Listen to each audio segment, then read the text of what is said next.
Hi friends, ఇంతకు ముందు 6th class social studies లోని థర్డ్ లెసన్ లోని భాగం ఏ కంప్లీట్ అయ్యింది రీడింగ్. ఈ వీడియోలో థర్డ్ లెసన్ లోని భాగం బి, కృష్ణా డెల్టాలోని ఒక గ్రామం పెనమకూరు రీడింగ్ చూద్దాం. మేము కృష్ణా డెల్టాలోని ఒక గ్రామాన్ని చూడాలనుకుని విజయవాడ నుంచి బయలుదేరి ఉయ్యూరు పట్టణం చేరుకున్నాము. మేము ప్రయాణించిన ప్రాంతమంతా సమతలంగా ఉంది.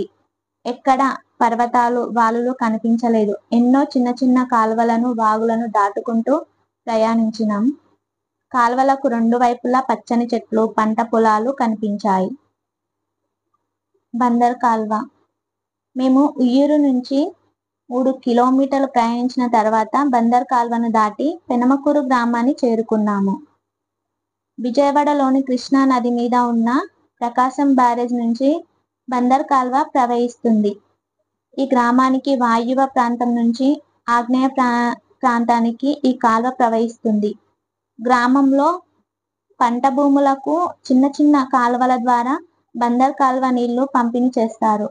పెనమకూరు గ్రామం బందర్ కాల్వకు కృష్ణా నదికి కొన్ని కిలోమీటర్ల దూరంగా గ్రామానికి పశ్చిమాన ప్రవహించే మధ్యన ఉంది.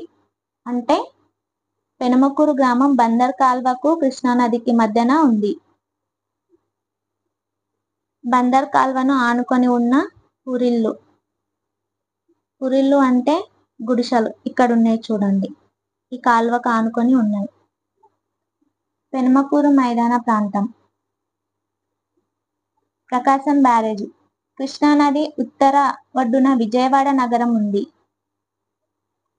1853లో బ్రిటిష్ వారు విజయవాడ దగ్గర కృష్ణా నదిపై బ్యారేజ్ నిర్మించారు. దీన్ని మనం ప్రకాశం బ్యారేజ్ గా పిలుస్తున్నాం. ఈ బ్యారేజ్ నుంచి కాల్వ ద్వారా మళ్లించిన నీటితో 12 లక్షల ఎకరాల భూమి సాగవుతుంది. నేలలు. పెనమకూరు నేలలు చాలా వరకు సారవంతమైన ఒండ్రు, నల్లరేగడి భూములు. నదులు నిక్షేపం చేసిన నేలలను ఒండలి నేలలు లేదా ఒండ్రు మట్టి, ఒండ్రు భూమి అంటారు. ఒండ్రు భూములు సారవంతంగా ఉండి ఎక్కువ నీటిని పట్టి ఉంచగలుగుతాయి. వీటిలో అధిక పోషక పదార్థాలు ఉంటాయి. ఈ భూములలో పంటలు బాగా పండుతాయని మీరు భావిస్తారా? ఇక్కడ 15 అడుగుల లోతు వరకు మనకు నల్లరేగడి మట్టి కనిపిస్తుంది. ఈ భూములు వర్షాకాలంలో ఎంతో జిగురుగా ఉండి చాలా కాలం వరకు తేమను పోగొట్టుకోకుండా ఉంటాయి. ఇవి ఆరిపోతున్నప్పుడు భూమి ఉపరితలం మీద పగుళ్లు ఏర్పడతాయి. ఈ పగుళ్ల వల్ల భూ ఉపరితలం పైనున్న మట్టి రాలి పగులలో చేరుతుంది. దీన్నే సెల్ఫ్ ప్లవింగ్, స్వయంగా మట్టి మార్పిడి అంటారు. ఈ ప్రాంతంలోని భూములు ఎల్లప్పుడూ సారవంతంగా ఉండడానికి ఇది ఒక ముఖ్య కారణం. నదికి దగ్గరగా పశ్చిమ, దక్షిణ భాగంలో ఉన్న గ్రామంలోని కొన్ని ప్రాంతాల్లో ఇసుక భూములున్నాయి. ఈ ప్రాంతంలోని ఎక్కువ భాగం భూమి సారవంతమైంది కావటం వల్ల నీరు సమృద్ధిగా లభిస్తే సంవత్సరానికి 2-3 పంటలు పండించవచ్చు.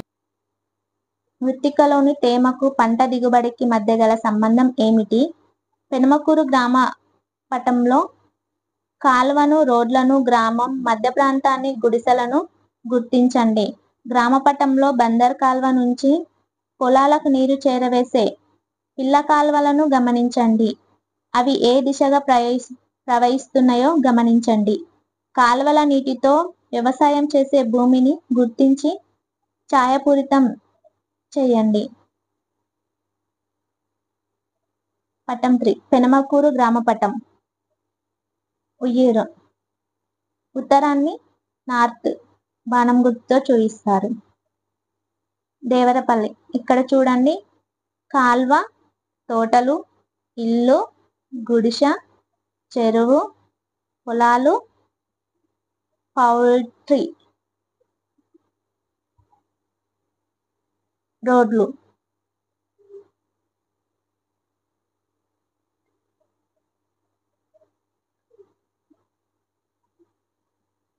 పిక్చర్ చూడండి.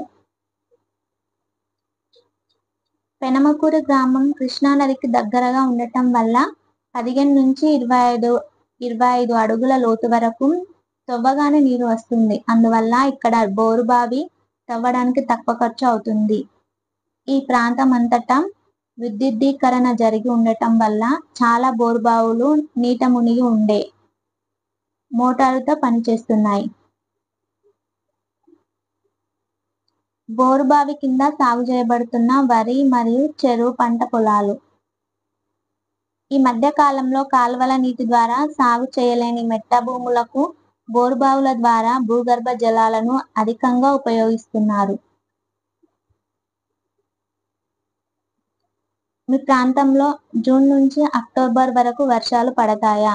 మీ ప్రాంతంలో పడే వర్షం వ్యవసాయం చేయడానికి సరిపోతుందా? మీ ప్రాంతాన్ని కృష్ణా డెల్టా ప్రాంతంలోని నీటి లభ్యతతో పోల్చండి. తుఫానులు, వరదలు. ఆంధ్రప్రదేశ్ రాష్ట్రంలో తరచూ వరదలు వచ్చే జిల్లాలలో కృష్ణా జిల్లా ఒకటి. నది పరివాహక ప్రాంతంలో బాగా వర్షాలు పడ్డప్పుడు వరదలు వస్తాయి. వరద నీటి వల్ల పెద్ద ఆనకట్టలు పూర్తి స్థాయిలో నిండిపోయినప్పుడు ఆ నీరును దిగువకు విడుదల చేస్తారు. దీని ఫలితంగా ఆనకట్టకు దిగువనున్న లోతట్టు గ్రామంలోకి వరద నీరు వస్తుంది. వరద నీరు ఎంతో వినాశకారి, ఉత్పత్తిని పెంచేదిగా కూడా ఉంటుంది. తుఫాన్ల వల్ల కూడా ఎక్కువ వర్షాలు పడి నదికి వరదలు వస్తాయి. తుఫాన్ల కారణంగా బలమైన గాలుల వల్ల పెద్ద పెద్ద చెట్లు, ఇళ్ళు ధ్వంసం అయ్యి నీటిలో కొట్టుకొని పోతాయి. పెనమకూరు గ్రామం లోతట్టు ప్రాంతంలో లేకపోవడం వల్ల వరదల తీవ్రతకు గురయ్యే అవకాశం తక్కువ. 1997, 2006, 2009 ఇయర్స్లలో కృష్ణా నదికి భయంకరమైన వరదలు వచ్చినా ఈ గ్రామానికి నష్టం కలగలేదు. వరదలు ఎందుకు వినాశకారో, ఉత్పత్తికారో ఆలోచించండి. గతంలో సంభవించిన పెద్ద వరదలను, వాటి ఫలితాల గురించిన సమాచారాన్ని సేకరించండి. తుఫాన్ల వల్ల, వరదల వల్ల జరిగే నష్టాన్ని మనం ఏ విధంగా తగ్గించగలం? పంటలు. ఆంధ్రప్రదేశ్లోని కోస్తా తీర మైదానంలో, ప్రత్యేకించి కృష్ణా జిల్లాలో వరిని విస్తారంగా పండిస్తారు. ముఖ్యంగా పల్లపు భూములలో వరిని నాటుతారు. ఋతుపవన ప్రారంభంలో సాల్వ పంటకు వరి నారు పోస్తారు. తర్వాత అంటే జూన్, జూలై మాసాల్లో దాన్ని పొలాల్లో నాటుతారు. దీన్ని సాల్వ పంట అంటారు. ఇక్కడ వరి పంటలో బాగా దిగుబడిని ఇచ్చే MTU, 2716, స్వర్ణ, BPT లాంటి రకాలు పండిస్తారు. ఈ పంట అక్టోబర్, నవంబర్ నెలలలో కోతకు వస్తుంది. ముఖ్యమైన వ్యవసాయ సంబంధమైన పనులకు అంటే దున్నడానికి, నూర్పిడి, రవాణా కోసం ట్రాక్టర్లను ఉపయోగిస్తారు. వరి నాట్లు ముఖ్యంగా మహిళలు చేయగా వరి కోతను పురుషులు, మహిళలు కలిసి చేస్తారు. డిసెంబర్ నెల నుండి వేసే శీతాకాలం పంటను దాల్వా అంటారు. ఇది వరి లేదా పప్పు ధాన్యాలైనా కావచ్చు. పసుపు, చెరుకు, అరటి తోటలు.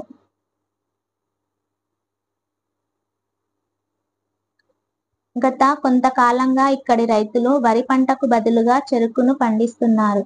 ఫిబ్రవరి లేదా మార్చి నెలలలో సాగు చేస్తే 9 నెలల నుండి సంవత్సరం కాలపరిమితి అనంతరం పంట చేతికి వస్తుంది.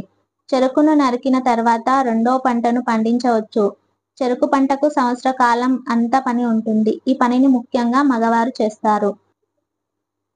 ప్రస్తుతం ఇక్కడి గ్రామస్తులు మెట్ట భూములలో పసుపు, కంద, అరటి వంటి పంటలను పండిస్తున్నారు. ఈ పంటలను వర్షాకాల ప్రారంభంలో నాటితే ఫిబ్రవరి, మార్చి నెలలలో కోతకి వస్తాయి. పసుపు, కంద, అరటి వంటి పంటలను వాణిజ్య పరంగా మార్కెట్లో అమ్మడానికి పంపిస్తారు. వాటిని గ్రామంలో వినియోగించరు. పెనమకూరు గ్రామంలో రైతులు ఇంతకు పూర్వం కందులు, పెసళ్ళు, చిరుధాన్యాలు లాంటి పంటలను మెట్ట భూములలో పండించేవారు. ఈ పంటకు నీరు అంతగా అవసరం లేదు. కానీ ప్రస్తుత కాలంలో ఈ పంటలకు బదులుగా చెరుకు, కూరగాయలను పండిస్తున్నారు. వీటికి నీటిపారుదల అవసరం. కూరగాయలు. ఈ గ్రామంలోని మెట్ట భూమి లేదా గరువు, ఇసుక కలిసిన భూమి కూరగాయల సాగుకు ఎంతో అనువైనది. పల్లపు భూములలో రెండవ పంటకు కాల్వల ద్వారా నీరు సమృద్ధిగా రానప్పుడు ఇక్కడి రైతులు వరి పంటకు బదులుగా కూరగాయలను సాగు చేస్తారు. సాధారణంగా వంకాయ, బెండకాయ, దోసకాయ, బీరకాయ, క్యాబేజీ లాంటి పంటలను పండించి దగ్గరలోని ఉయ్యూరు రైతు బజార్లో విక్రయిస్తారు. వేసవి కాలంలో కొంతమంది వ్యవసాయదారులు వాళ్ళ భూములలో సారం పెంచడానికి జిగురు, పిల్లి పెసర లాంటివి వేస్తారు. ఈ చిక్కుడు జాతికి చెందిన పంటల వల్ల భూమిలో నత్రజని శాతం పెరుగుతుంది. ఇవి వేసిన 30-40 రోజుల తర్వాత ఈ మొక్కలను భూమిలో కలిపి దున్నుతారు. ఇది పంటకు ఎరువుగా ఉపయోగపడుతుంది. తోటలు కృష్ణా నది ఒడ్డున మరియు పెన్మకూరు మెట్ట ప్రాంతాలలో మనకు వివిధ రకాల పండ్ల మొక్కలు తోటలు కనిపిస్తాయి. జామ, సపోటా, పప్పాయ లాంటి చెట్లు కనిపిస్తాయి. నది సమీప భూములలో ఎక్కువ భాగం ఇసుకతో కూడిన మట్టి ఉంటుందని రైతులు చెప్పారు. ఈ భూములకు తేమను నిలుపుకునే సామర్థ్యం తక్కువగా ఉంటుంది. అందువల్ల ఈ ఇసుక భూములలో వరి పంట సరిగ్గా పండదు. ఈ భూములలో పండ్ల మొక్కల వేర్లు నేలలోకి లోతుగా వెళ్ళి అక్కడి నీటిని తీసుకొని బాగా పెరుగుతాయి. అందువల్ల నది సమీప భూములు పండ్ల తోటల పెంపకానికి అనువుగా ఉంటాయి. సాగునీరు, మార్కెట్, పంటల మార్పిడి ఇటీవల కాలంలో ఆహార ధాన్యాలైన వరి, చిరుధాన్యాలు, పప్పు ధాన్యాల ఉత్పత్తి నుంచి చెరకు, కూరగాయలు, పండ్లు, పసుపు లాంటి నగదు పంటల వైపు ఇక్కడి రైతులు మొగ్గు చూపుతున్నారు.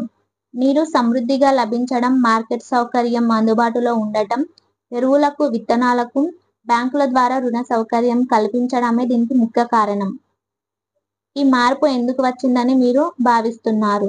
ఈ రకమైన మార్పు రైతులకు ఎంతవరకు ఉపయోగకరమని మీరు భావిస్తున్నారు? ఈ మార్పులు ఏమైనా సమస్యకు దారి తీస్తాయా? భూమి యజమాన్యం, కౌలుదారీ విధానం పెనమకూరులో మొత్తం 750 కుటుంబాలు ఉండగా వాటిలో 10 కుటుంబాలకు 10 ఎకరాస్ కంటే ఎక్కువ భూమి ఉంది. సుమారుగా 150 కుటుంబాలకు 5 ఎకరాల కంటే తక్కువ భూములు ఉన్నాయి. మిగిలిన కుటుంబాలకు ఏ రకమైన భూములు లేవు. వీరు భూమిని కౌలు తీసుకోవడమే లేదా యజమానుల భూములలో కూలి పని చేసుకుంటానో బతుకుతున్నారు. దుంపల పొలాల్లో కూలీలు.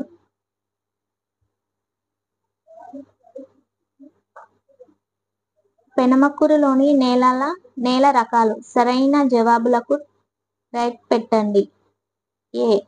ఇసుక ఆరు రాళ్ళు. బి. ఇసుక మరియు బంకమట్టి. సి. నల్లరేగడి ఆర్ ఇసుక. కింద ఇచ్చిన వాటిలో ఏ వాక్యం సరైనది? ఏ. ఇసుక భూములు తేమను కలిగి ఉంటాయి. బి. నల్లరేగడి భూములు ఎక్కువ తేమను కలిగి ఉంటాయి. సి. నల్లరేగడి ఇసుక భూములు తేమను కలిగి ఉంటాయి. ఆన్సర్ ఏదో చెప్పండి. పెనమకూరు గ్రామంలోని రైతులు డాష్ నెలలో వరిని పండిస్తారు. వరిని ఏ నెలలో పండిస్తారు? పల్లపు. కృష్ణానది ఒడ్డున పండ్ల మొక్కలు పెంచడానికి కారణం? నువ్వు గ్రామంలో నివసిస్తున్నట్లయితే మీ ప్రాంతంలోని బోరుబావుల లోతు ఎంత ఉంటుంది? బోరుబావుల తవ్వినప్పుడు ఏ రకమైన మట్టి పొరలు వస్తాయి? మీ దగ్గరలో ఉన్న భూమిని ఏ విధంగా సాగు చేస్తారు? ఇల్లు. ఈ గ్రామంలో అనేక కులాల వాళ్ళు, వృత్తుల వాళ్ళు నివసిస్తున్నారు. గ్రామంలోని ముఖ్య ప్రాంతంలో భూమి యజమానులు మాత్రమే నివసిస్తున్నారు. ఇతరులు గ్రామంలోని సమీప శివారు ప్రాంతంలోని బందర్ కాల్వ ఇరువైపులా గ్రామానికి దక్షిణ భాగంలో నివసిస్తున్నారు. గ్రామం మధ్య భాగంలో చిన్న కిరాణా దుకాణాలు, బ్యాంకు, ఆర్ఎంపీ డాక్టర్లు, మందు షాపు, ఐరన్ వెల్డింగ్ షాపులు, క్షౌరశాల, చిన్న హోటళ్లు కూడా ఉన్నాయి. ఈ క్రింది గ్రామంలోని ఇల్లు, భవనాలకు సంబంధించిన ఫోటోలు, చిత్రపటాలను చూసి వివరించండి. పై కప్పులు, గోడలు, ప్రహరీ గోడల పోలికలను, తేడాలను తెలపండి. రైతుల ఇల్లు. గుడిసె. చిన్న రైతుల ఇల్లు. రోడ్లు, ఇల్లు. జంతువుల పెంపకం. ఈ గ్రామంలోని మొత్తం భూమి సాగులో ఉండటం వల్ల పశువుల మేతకు భూమి కరువైంది. అందువల్ల కొన్ని ఎద్దులను, ఆవులను, బర్రెలను, గొర్రెలను పొలంలో పనిచేయడానికి, పాల కొరకు మాత్రమే పెంచుకుంటారు. ఇక్కడి వాళ్ళు జంతువులను ఎలా పోషిస్తున్నారో ఊహించండి. బుట్టలు అల్లటం, పందుల పెంపకం, చేపల పెంపకం. బందర్ కాల్వకు 2 వైపులా బుట్టలు అల్లే 20 నుండి 30 కుటుంబాల వాళ్ళు నివసిస్తున్నారు.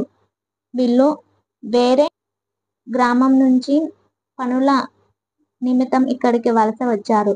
వీళ్ళ ప్రధాన వృత్తి బుట్టలల్లటం, ఎలకలను పట్టటం, పందులను పెంచటం. జగన్నాథ నాంచారయ్య ఇక్కడికి 30 సంవత్సరాల క్రితం వచ్చి స్థిరపడ్డారు. ఇతను కౌలుకు 2 వైపులా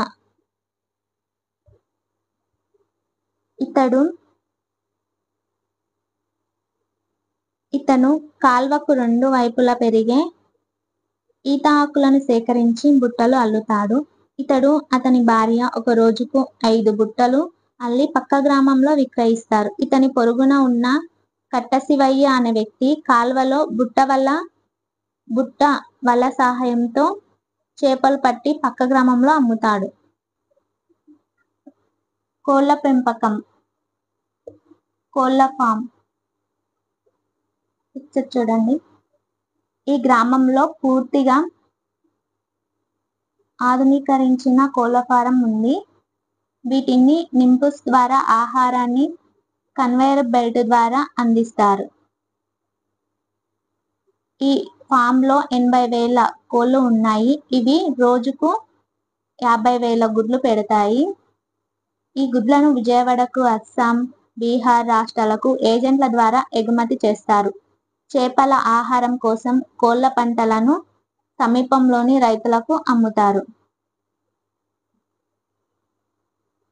రైస్ మిల్ పిక్చర్.